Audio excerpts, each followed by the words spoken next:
We live on the creek and we have nature. And eagle usually is in one of those trees. And we have all kinds of great marshes. And right over there where you see the 3 oyster steaks, that's where we have thousands of oysters on it. Come.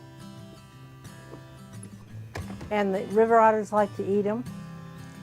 And the skates like to eat them. And I'm going to turn this motor on. We just put 8 bushels of oysters and put them on the reef, and the kids were in the boat, and the little girl turned around and we were coming back this way, and she said, "You love this." She said, her eyes are this big, "I dreamed last night that I was in this boat putting oysters overboard, and now it came true." Couldn't even believe she said that. That was perfect. When you go out and turn the motor off, the engine off, and there are dolphins around, they would hear the girls' voices, and they would come near the boat. All those kinds of things are what's fun about being here, because nobody gets to see that stuff.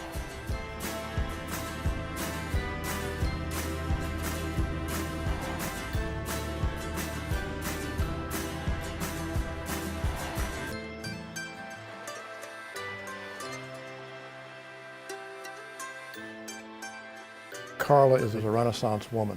She's an educator and a teacher, a scout leader, an environmentalist. She's a historian, an author and a book publisher, and a cartographer. And she's an accomplished mariner and sailor. All of her work is calculated to help the community and to help others. In fact, she's the chairman of the Education Committee for NRPA and does a fantastic job teaching school children about the environment. Karla is a grassroots kind of gal.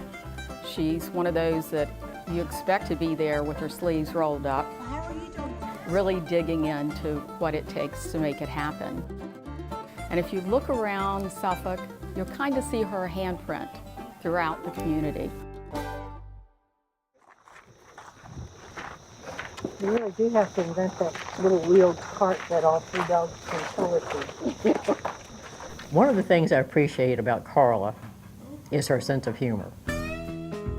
See, all of these prints that you see were on the back of a t-shirt.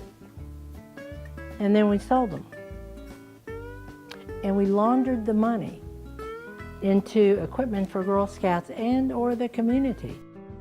We had some really pretty bad rafts. I mean, we were last minute putting them together sometime that morning. We were having a great time out there, and all the dogs ran to one side. Well, guess what? We went over.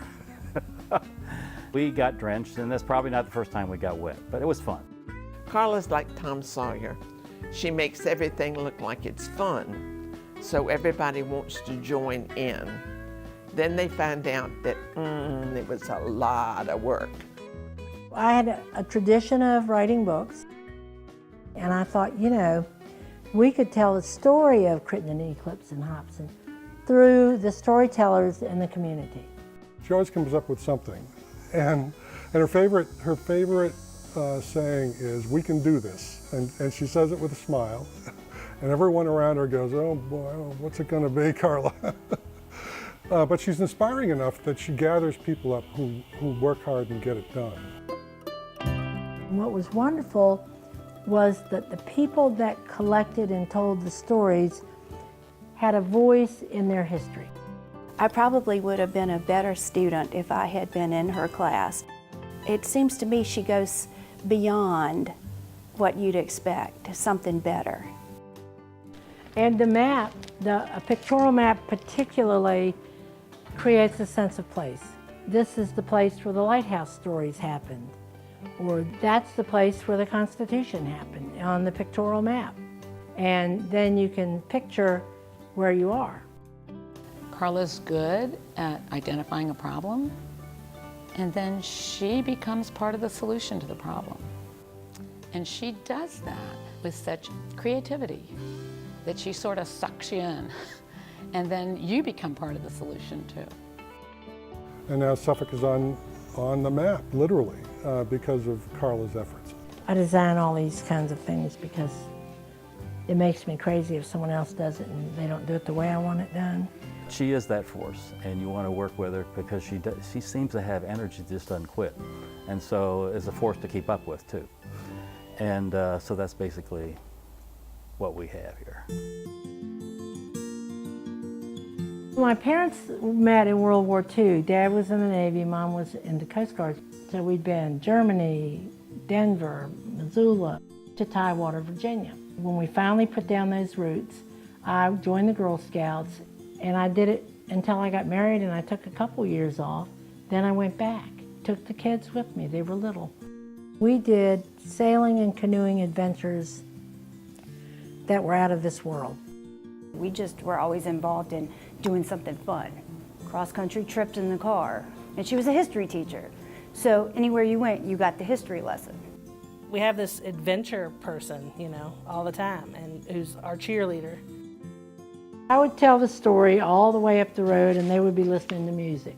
So that was fun. I don't know that you can separate Karla the mom from Karla the everything else. You know, she's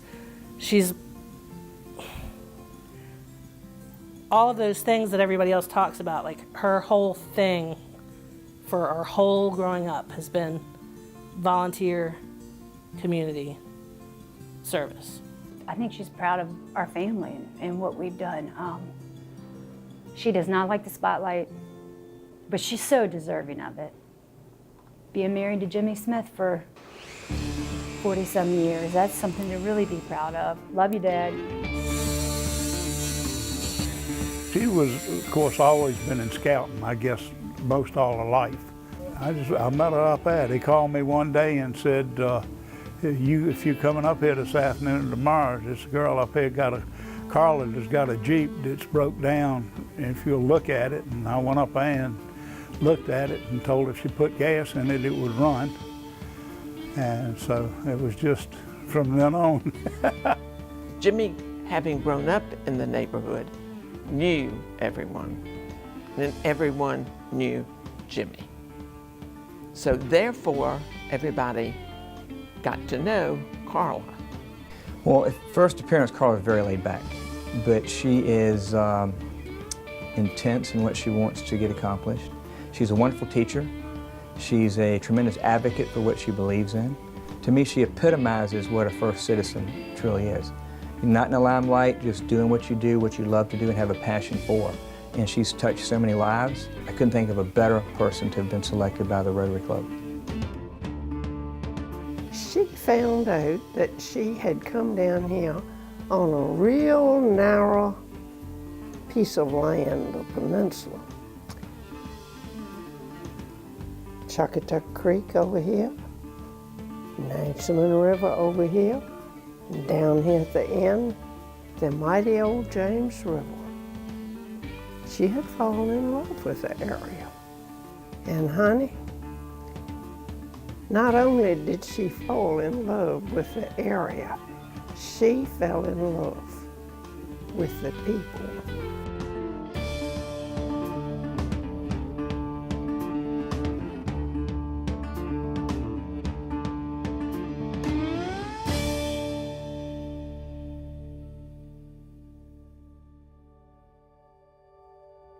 Karla, you remember I was there when Jackie called. Congratulations.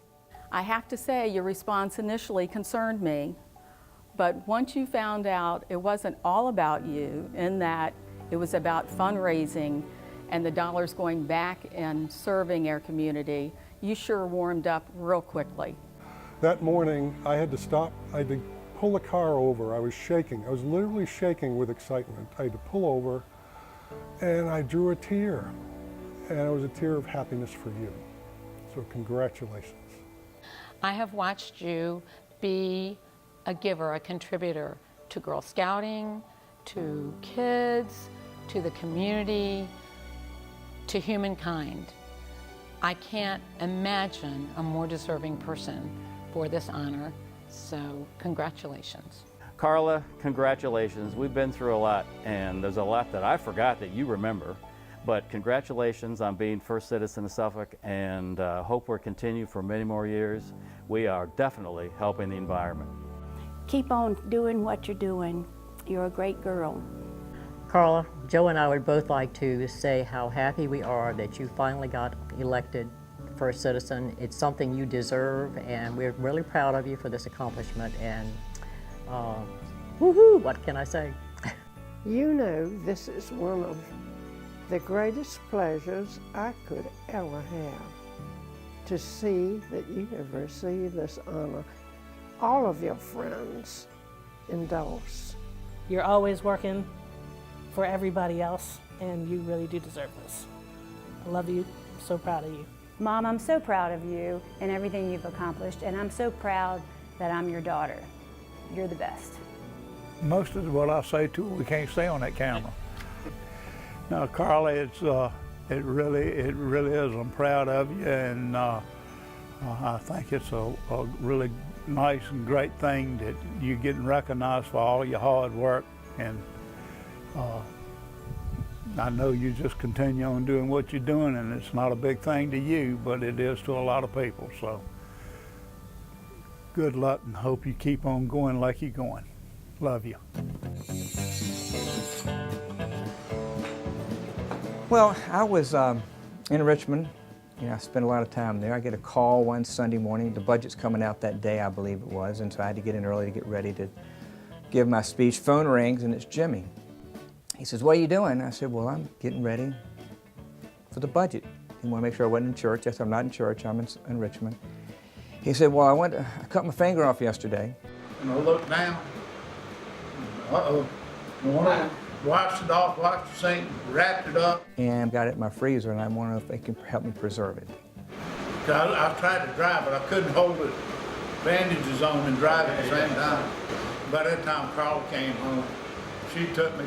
So I said, "Well, Jimmy, yeah, I think I can." I said, "I can get you some formaldehyde, but I'm not in Suffolk right now, but I will call the store and see if I can't get some ordered." They wouldn't sew it on. They said they were going to throw it away. I said, "No, you ain't throwing the damn finger away. Give it to me." So I come home a couple weeks later. I had a ball canning jar full of formaldehyde, and he says, "Thank you. I can put my middle finger up on the shelf in my shop now and have a good conversation with people who come to visit me." So I brought it home. Jimmy's a piece of work. If you know him, you love him. I'm still waiting to see if he's going to have a coat and tie on. Karla, Karen, and Caitlin and I could not be happier for you and Jimmy. Well deserved. I couldn't think of anyone more deserving than you. Congratulations. We're proud of you, and welcome to the First Citizens Club.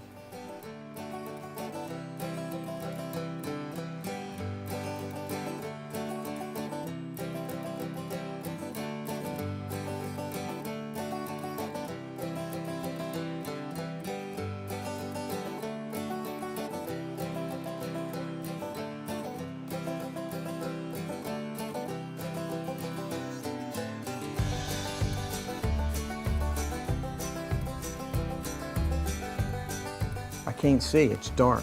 There's just too much pressure. I'm feeling something. Is it water?